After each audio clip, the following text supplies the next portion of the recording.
খাবারের টেবিলে কিছুটা শাকসবজি না থাকলে খাবারের মেনুটাই অসম্পূর্ণ থেকে যায়। তবে শাকসবজি একটু ঘুরিয়ে ফিরিয়ে বিভিন্ন স্বাদে যদি রান্না করা হয় তাহলে এগুলো খেতে কখনোই একঘেয়েমি আসে না।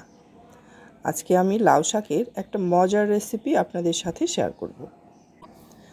একটা হাঁড়িতে তেল গরম করে নিয়ে কয়েক টুকরো মাছ আমি প্রথমে কষিয়ে নেব। লাউ শাকে তেল একটু বেশি লাগে, তাই তেলের পরিমাণটা আমি একটু বেশি দিলাম। আমি তেল নিয়েছি 1/4 কাপ। একদম স্বাভাবিক নিয়মে মাছগুলো কষিয়ে নেব। মাছ কষানোর সময় আমি শুধু লবণ ছাড়া অন্য সব মশলাগুলো একবারই নিয়ে নেব। আদা রসুন বাটা দিয়ে দিলাম 1 চা চামচ।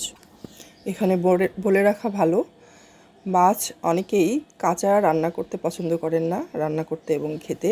তারা মাছটাকে সামান্য লবণ আর হলুদ মাখিয়ে হালকা করে ভেজে নেবেন। আর যারা কাঁচা মাছের তরকারি খেতে সমস্যা হয় না যাদের, তারা এভাবেই রান্না করতে পারেন। এর সাথে আমি 1 চা চামচ জিরে গুঁড়ো, 1 চা চামচ লাল মরিচের গুঁড়ো আর সামান্য একটু হলুদ দিয়ে খুব ভালোভাবে কষিয়ে নিলাম। এবার কষানো মশলাতে মাছের টুকরোগুলো দিয়ে চুলার আঁচ কমিয়ে কিছুক্ষণ রান্না করে নেব। মাছ কষানো হয়ে গেলে এগুলোকে হাঁড়ি থেকে একটা ডিশে উঠিয়ে নেব। আবারও কিছুটা লবণ নিয়ে নিলাম,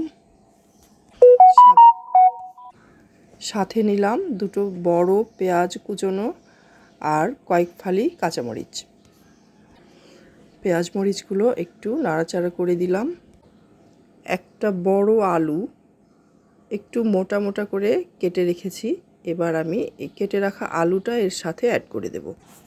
আবারও সব কিছু একসাথে মিশিয়ে নেব খুব ভালো করে। এবার আমি পরিষ্কার করে কেটে ধুয়ে রাখা লাউ শাকগুলো এর সাথে দিয়ে প্রথমেই নাড়াচাড়া করা যাবে না, কারণ বেশ অনেকটা শাক রয়েছে এখানে। প্রথমে কিছুটা সিদ্ধ হতে দেব। কিছুক্ষণ জাল করার পরে শাকটা যখন নেতিয়ে আসবে, কমে যাবে, তখন সব কিছু উল্টে পাল্টে খুব ভালো করে প্রথমে মিশিয়ে নেব।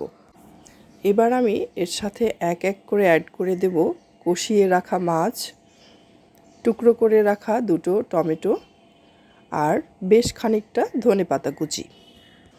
মাছের টুকরোগুলো চামচ দিয়ে তরকারি ছড়িয়ে খুব ভালোভাবে বসিয়ে দেব, যেন তরকারির সাথে মাছগুলো খুব ভালোভাবে মিশে যায়। ধনেপাতা কুচি ছড়িয়ে দেওয়ার পরে তরকারিটা আমি ঢেকে রান্না করব আর কিছুক্ষণ। এই সম্পূর্ণ রান্নাটাতে মাছ কষানোর সময় আমি শুধুমাত্র আধা কাপ পানি নিয়েছিলাম, এরপরে আর কোনো পানি দেইনি। এই শাকের তরকারিতে আসলে পানি এক্সট্রা করে দিতে হয় না, শাক থেকেই প্রচুর পানি বেরিয়ে আসে, ওই শাকের পানি দিয়েই রান্নাটা হয়ে যায়। আর সম্পূর্ণ রান্নাটা মিডিয়াম আঁচেই করেছি আমি। রান্নাটা হয়ে গেছে। আশা করি আজকের রেসিপিটি ভালো লাগবে আপনাদের। আমার আজকের রেসিপি যদি ভালো লেগে থাকে তাহলে লাইক, কমেন্ট এবং শেয়ার করবেন।